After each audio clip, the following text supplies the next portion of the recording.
It's time for more boost!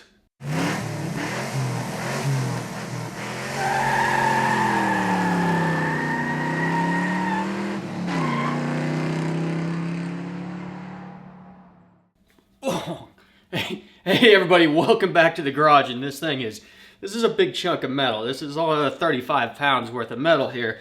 I know what you're probably asking yourself. What in the hell am I actually thinking having a big, cheap Chinese turbo coming to the garage? Well, we're going to turbocharge the Silverado. Now, before you ask, we're not taking the Pro Charger off. We're going to turbocharge the Silverado while it's supercharged. So basically, we're going to twin charge the Superado.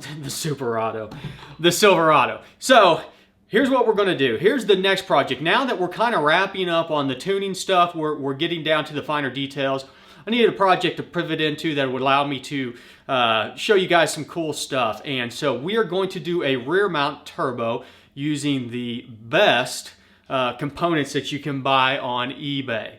So we're going to be doing this pretty much bottom dollar, but we're going to do it safe. We're going to make sure that everything that we're using works and functions the way it's supposed to. And initially the project, as I said, is going to be a twin charge setup where we feed the supercharger with the turbocharger, but eventually we will probably go ahead and pull the supercharger off, set it up strictly as a turbo, a single turbo setup. And that way you guys can see kind of the tuning process that goes through adding boost or doing a turbo, things like that. And honestly, by the time this whole project is said and done, there's no reason why you shouldn't be able to kind of follow something like this to develop your own turbo kit. Luckily, I've already got all the tools to do this. I've got welders, plasma cutters, everything. So I have everything sitting in the garage as is right now, short of a couple more parts that I'm going to need as we start moving forward. So what's the first step? Well, the first step is we're going to add more methanol injection. And the reasoning behind that is I've got E85 running on there. I haven't gotten the chance to tune for it yet, but regardless of everything else, I know that I'm going to need more auxiliary fueling. So I've already got a methanol injection kit, the AEM one.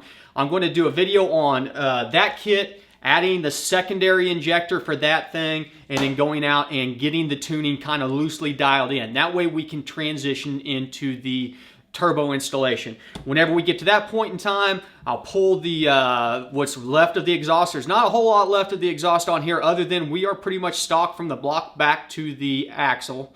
I won't say the axle, but after the cats. The cats are still in place on it. The goal is right now to leave all of that in place. I don't have any machinations today to do anything about the catalytic converters. I kind of like not smelling like fuel, but at the same time, I only drive this thing maybe 1,500 miles a year. So let's be honest, to make the most amount of power, those things are eventually going to go. But for now, we're going to drop the muffler off. In place of the muffler, we're going to install this GT35, or 45 I should say, turbo.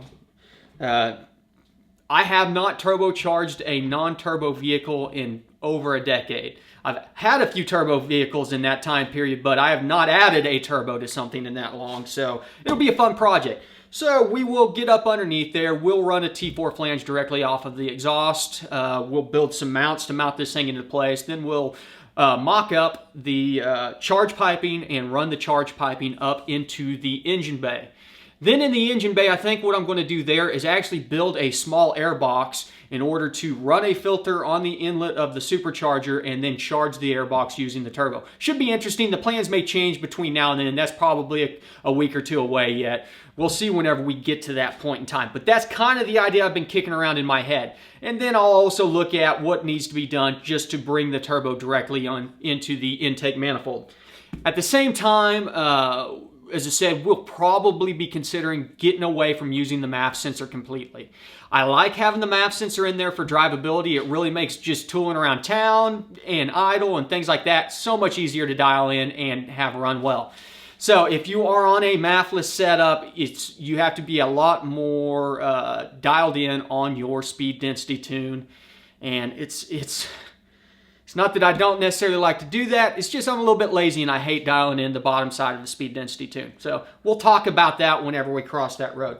And then after that, I think that basically kind of sums up the project. This is probably going to take me, I don't know, a few weeks at least, because I haven't ordered everything that I need. I'm going to kind of order as I go, so I can assess what I need, not over order like I've done in the past. And I've got a lot of stuff left over from whenever I built the supercharger kit out, because short of the bracket and the head unit, all that was built from scratch. So we're going to kind of take the same approach in this situation and go from there. So whenever we do the methanol injection installation on the truck, we're going to probably go ahead and pulley up so we lower the boost on the truck. I would probably like to get it down to around 10 psi. That way, whenever we're twin charging it, we're not instantly shooting through the roof on that and popping something. So, you know, this could be a little bit dangerous. I don't necessarily suggest anybody try twin charging, honestly, because it's not economical. You can get plenty of boost out of a turbo or a supercharger, but since I've got both here, we're going to do both. We'll be running the wastegate for the turbo off of spring pressure, and I'll have to double check to make sure that I've got the lowest spring pressure on this thing, but hopefully this thing lifts at about 5 psi, so it'd be cool to supplement the supercharger with about 5 psi of positive pressure on there.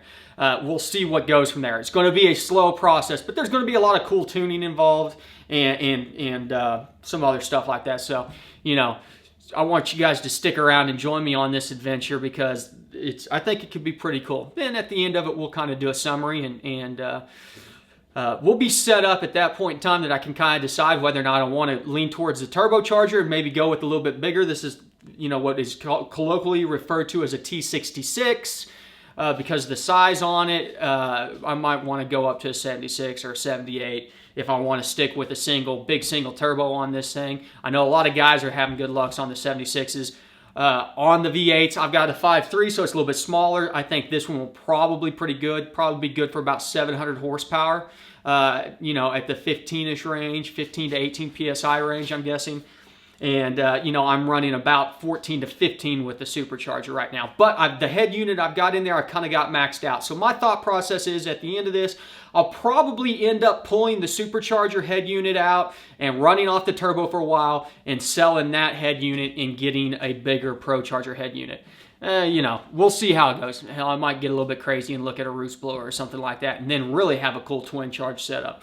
So, but that's kind of it for now. That's the plan moving forward, and so you're probably only going to see one or, you know, maybe 2 videos a week. It depends. I'm going to still have some tuning videos that creep up in between some of this stuff. So, you know, if you haven't already subscribed, make sure you click that subscribe button down there. But other than that, I'm excited to bring this to you guys. I'm excited to find this out, and I'm excited to put some more information out there on building your own custom turbo installation. So, hey, as always, thanks for stopping by the garage.